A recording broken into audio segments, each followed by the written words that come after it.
Mes chers compatriotes, les opérations militaires viennent de commencer en Irak. La France regrette cette action engagée sans l'aval des Nations Unies.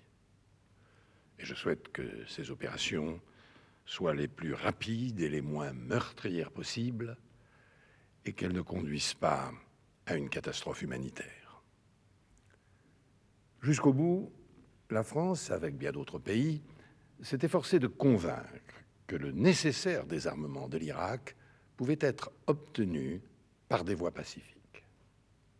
Ces efforts n'ont pas abouti. Quelle que soit la durée de ce conflit, il sera lourd de conséquences pour l'avenir.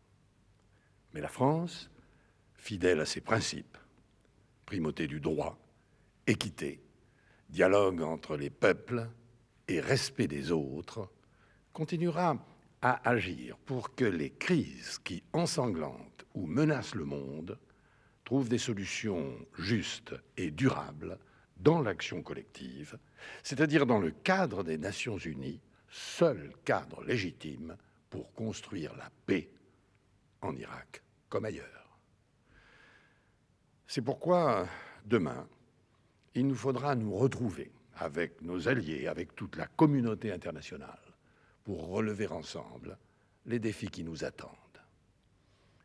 De même, la France ne se résigne pas à ce que l'Europe reste inachevée. L'Europe doit prendre conscience de la nécessité d'exprimer sa propre vision des problèmes du monde et de soutenir cette vision par une défense commune crédible. C'est à la réalisation de cette ambition, au service de la paix et de la prospérité, que la France appelle ses partenaires de l'Union européenne, comme ceux qui vont y adhérer.